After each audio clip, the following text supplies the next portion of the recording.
Well, it's good to get you on the Zoom and talk through, a little bit about the year that we've had and what's kind of coming up in 2024. Um, Certainly at MAWD, we've had a great year here, always looking ahead to how design can serve our radically changing world. And it is a really changing world in commercial hospitality, private residential design as well. And I think really today we wanted to just jump into some trends and talking points that I think you've been thinking about and I've been thinking about, and it's great to share with the wider MAWD community. Yeah, there's a few things over the course of the year that we've been kind of central to what we've been doing at MAWD, right? Different design ideas, thoughts. So it's a nice opportunity to run through together. Yeah, so let's just think about some key topics that we've kind of seen happening throughout the year, and I think sort of surely in the forthcoming 2024. I think for me, designer's experience is something that we've seen emerging. We've seen, and what do I mean by that? We've seen a lot of impact from the virtual world, particularly through AI and some of these kind of generative environments coming into design. And I think certainly the breadth of design is opening up in terms of how powerful and real it can be in the virtual world. And it's interesting, I sort of wonder what your thoughts are on how the power of that is actually going to start merging into physical design as well, and whether sort of clients and consumers and guests are going to want more experiential interiors or spaces as this whole kind of this whole shift in technology and kind of realism and pushing the boundaries comes to the forefront. What are your kind of thoughts on that? Yes, we talk about it a lot, right? We talk about experience a lot, and it's really interesting that you've got more than just the immersive element. That connection to the physical experience as well. It's a really interesting interplay, I think. We've done a lot with immersive environments and technology this year, particularly more commercial spaces, looking to bring more interactive backgrounds using new technologies to spaces. I think that definitely has an impact in the physical world.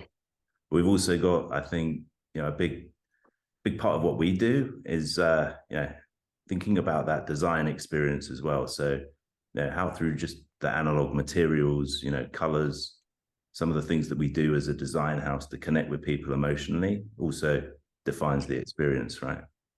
I'm thinking something back to like when we were doing the set at Hudson Yards, doing that building, the staircase, right? The you immediately come into on the amenity floor, which is, for some people who don't know this, it's a beautiful spiral staircase that connects to amenity floors. It's red lacquer in this kind of Louboutin red on the underside, and then these kind of bronze balustrades that kind of wrap it. That's the first thing you see as you come in. And I remember when we were designing that earlier on, it was about creating this Instagrammable, like, wow moment for the guest as you walk into the space, to really kind of connect through and to hang there, to film yourself on there, or to make it feel like a space that was connected between the two levels. Do you think we're going to see more of that kind of coming through? Like, do you think it's going to be bigger experiences, more, turned up?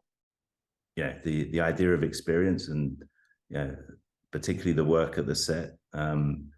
That sense of color, that sense of materiality, and the emotional connection it gives. I think definitely we're going to see more of that coming into our work over the next year. I mean, it's always been present in what we've been doing. One of our latest projects that we've just sharing with people is Marcus, full of experiences. It's a journey through a collection of different types of environment that definitely connect with you in different ways as you move through the space. So that's really kind of leaning into kind of like a real hospitality experience. And obviously, I think we were talking earlier about, hospitality is going to be more at the forefront of everything that MAWD does next year, particularly the projects we're working on.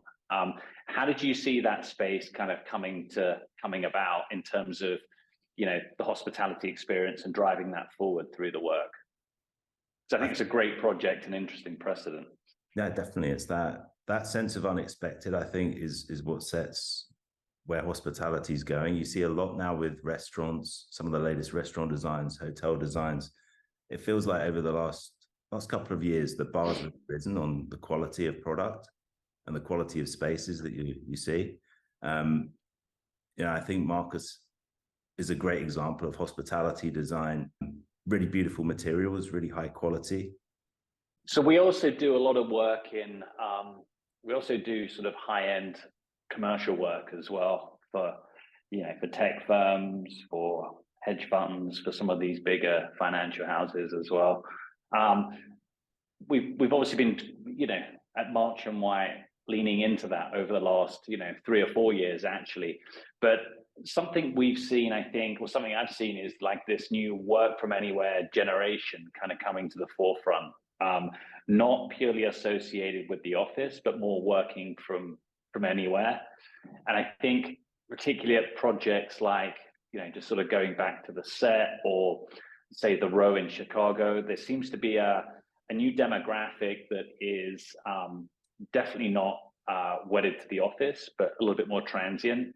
And in some of these multifamily luxury residential spaces and buildings that we're designing, the co-working spaces are getting blown out, right? So I think in a couple of those examples, we've sacrificed some of more traditional spaces for, you know, bigger work from home spaces. Do you see that as kind of a trend as well coming across, you know, particularly in Europe and the Middle East as well? And what are your thoughts on that? Yeah, definitely. We had the recent Broadway East project, which, you know, if we go back to the design principles, I think all of our experience, you know, here in the Europe and also in the US, the projects you guys have been doing, yeah, the co-working spaces that we've been creating, you know, they definitely give us a great insight into these spaces. But like for Broadway East as an example, really we wanted to redefine the arrival so that, you know, you connected with the community in the building. So it's not just a lobby. You have this connection through to this real kind of work from anywhere space. It's not a workspace. It's more of a lounge space where you can sit, meet people, more informal. But I think having that immediate access to community, having it much more visible is something we've been experimenting with and bringing to projects here. And don't you think it's you know, if you're working from you know, your home is now your work, right? In some cases, it's getting blurred. And I'm thinking, you know, particularly back to Broadway East or the Row or the set. You know, particularly at the set, we managed to kind of fuel that whole experience with F&B as well, so we could bring in that, you know, true hospitality approach to it. For me, I see that integration being more important, I think, over the next few years in terms of activating these spaces. Yeah, certainly bringing the food, the beverage up, almost becoming kind of mini clubs, right, within these, you know, these kind of towers or larger buildings as such. What are your thoughts on that? Do you see that? Is that equally as important in the UK and the Middle East? Yeah, definitely. I think also, you know, we're seeing in some of our hospitality projects at the moment, you know, real kind of, we can't talk about them, but we can't show them yet, but there's lots of cool things coming. And yeah, I think there's going back to what we talked about in terms of, you know, that sense of experience in hospitality and creating something that feels unexpected. Yeah, I think that's the next natural progression to this, you know, the residential developments, the residential spaces we've been doing, you know, creating something that connects even more. As we mentioned with the set, you know, that's probably one of our most recent examples where you can really start to see the current, you know, trends and shifts in hospitality coming into, you know, the residential spaces we're designing. And just sort of switching gears a little bit here. So sustainability and sustainable design is obviously something that you and I have been working on for a while, and bringing that into the ethos of MAWD through our values and really starting at ground zero, trying to drive that forward through materiality and products and pieces that we actually produce as well. I think something we've been leaning into is, not, or shying away from, is trying to get away from essentially, this, I think, these past approaches that we've seen with other firms as well, this kind of greenwashing approach to sustainability and sustainable design, and taking more of a direct approach in terms of the materials we use, the chemicals that are essentially in them, or the carbon footprint that they've actually had in terms of building them. And I think recently for the row in Chicago, I think we got three green globes for that project there, which was obviously architecture and interiors combined. And we're also heavily thinking about kind of WELL certification, LEED certification, and also working with labels such as Declare on their red list free ingredients list in order to get kind of approved for certain pieces. What are your thoughts on that, and how MAWD, how we lean into that further as a company? We've talked about One Knightsbridge together, haven't we? And which was that was a great example of, I think, right, interiors coming together with the architects and the architecture. Well, also, in terms of the fabrics, making sure that was one of the most recent projects where we really ensured that all of the furniture that's supplied meets all the WELL criteria, that we choose the fabrics in the right way, avoiding chemicals. And it's, I think we've spoken about it before, but, understanding as interior designers, we've got a responsibility, but we've also got quite a complex job in terms of the different materials that go into making a piece of furniture, the different materials that go into an interior, and the complexity of doing beautiful spaces, right? There's a lot of research that we constantly doing together, which leads into different types of sustainable or recycled materials that are coming into projects like Egg Japan that we finished recently, and One Knightsbridge with Foresso, Durat. I think because we've got our global studios, that kind of knowledge share that we have across them is really important, right? Yeah, I agree. And do you think, this might be a bit controversial, but there are still a lot of clients and projects where sustainability for the interiors is still not the priority? Do you think that's going to change over time, where it becomes as equal as, some of the big architectural moves that are happening?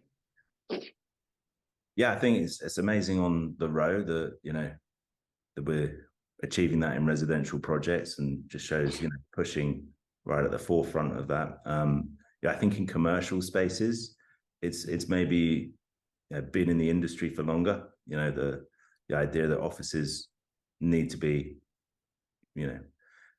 very best in class in terms of sustainability and environmental elements, as a natural lead there. And I think because we're involved with those projects, it gives us a great base for the residential projects that we do also.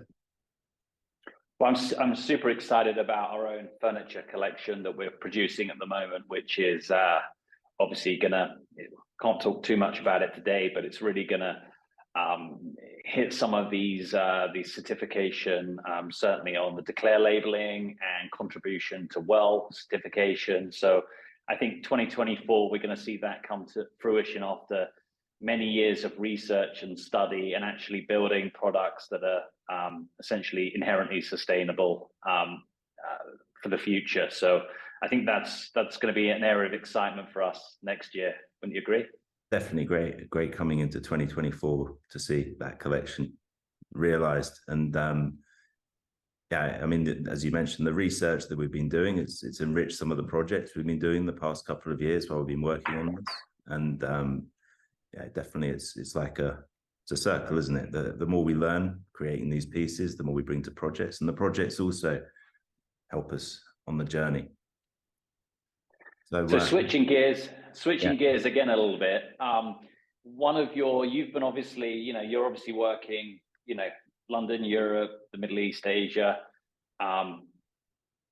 You're seeing a big trend in terms of shift into the Middle East, particularly Dubai. sort of centers or hubs of activity for 24. Do you want to just talk a little bit about the Middle East and particularly Dubai, and how you see that sort of being a sort of a central hub of growth, I think, right? Well, it's been interesting. Yeah, it's been, we've been out various trips to the Middle East, and nearly every month, I think, over the last year. Quite hard on time zones between you and me, but it does get a bit taxing. We yeah, it's been great to go out and see the energy, to see the the buzz that's going on, the projects, the positivity in the market is amazing. And what really struck me is the quality of design, the quality of project, the quality of things that we're seeing in Dubai is really escalating. And I think it's a natural fit for us and our brand at MAWD, to come to that market now with the experience we've got. For 2024, I think we've completed some amazing projects over the last 10, 12 years, right? And I think positioned perfectly to expand into the Middle East and to grow in that market.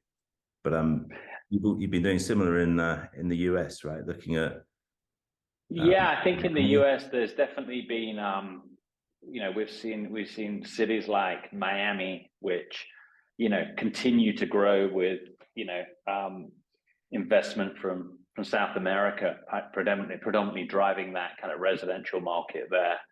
And I think similar to Dubai, what we're seeing is certainly a demand for branded residential and branded products continue. There doesn't seem to be a let up in that market. And I think slowly a drive in terms of flight to quality of the projects and the materials, and really thinking about what's next for those cities in what is very kind of competitive marketplace in terms of brands and branded developments competing with each other.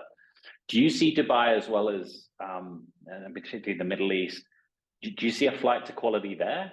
Is that a trend? Because we had sort of Dubai Mark 1, right, which was build, and then this feels like Dubai Mark 2, which is something a little bit different, a bit more sophisticated. Definitely way more sophisticated. It's about the quality of the product there. It's about the quality of design, about the quality of construction. It's really, we've got that experience from the markets we've been in, the projects that we've been working on over the years, and I think to be able to bring that to the market is fantastic. And there's some really great companies in Dubai that are really pushing on this. So it's definitely a lot. We talked about sort of flight to quality. Thinking about luxury design, something for me is what's next in luxury design. I think there's definitely an element of personalization that we've seen coming through the projects, and I'm going to sort of go forth, a little back and forth between the commercial or development-led projects and the private family home projects as well. And I see this kind of area continuing to grow and push, certainly over the next couple of years for sure. There is, I don't know if you've seen it on your side of the world, but certainly a desire to move away from traditional products. If we think about the kitchen, moving away from what you can buy on the high street to more bespoke or customized elements that create, I think, going back to the point we talked about experience, how do you bring experience back to the kitchen, or how do you bring experience back to the living room or the media room? I think there's, working with, we've traditionally worked with a lot of kind of bespoke and custom suppliers over the years, particularly when we worked on a lot of the super yachts. And it certainly feels in Los Angeles, particularly, a drive back to that, creating the unexpected, creating something that nobody else has or can buy on the high street, even if you're going to some of the top brands to supply it. So I think that's going to kind of continue into 24 and 25 and beyond. And just interested to hear what you're seeing on your side of the world. Well, it's something we've always done, right? We are, personalized luxury is something that comes into everything that we do. Even our residential, our commercial projects are personalized. They're personalized to the market. They're personalized in the way that we design very unique product each time. And definitely that all came from our experience in the high-end residential, in super yachts as well. And I think it's the bit it's you and me love it, right? It's great fun researching new materials. It's great fun to get involved with customized finishes. And I think that sense of luxury that this brings, even in a small part to a project, really helps create that piece of the unexpected that we want to bring to projects. So I think over the course of the next year, we're going to make a commitment to make sure every month we're out with our best suppliers, in terms of seeing their factories and producers and makers, particularly UK, Europe. It's something that I'm super keen to go and see some of the latest materials now, that we can start bringing to our projects again, to make sure we really bring that kind of personalized luxury to what we create. Are you thinking the same? Yeah, I think it's great. And I think what you're alluding to there for our viewers and supporters of MAWD is James is embarking on a makers series in Europe, visiting a lot of our kind of specialist craftsmen that we've worked with over the years and getting under the skin of their production and manufacturing techniques, and actually sharing a lot of that with the wider audience. A lot of time it's generally under the radar, and I think what we wanted to do is kind of get under the skin of that and actually to share some of the beautiful work that's coming out of these craftsmen that you might not know about apart from the bigger brands. And I think that would be a great series. I'm excited to see that come to fruition. Yeah, and they're fun, right? So it's so good going to see these companies, see how things are made, right? It's great. Got a few coming up in the US.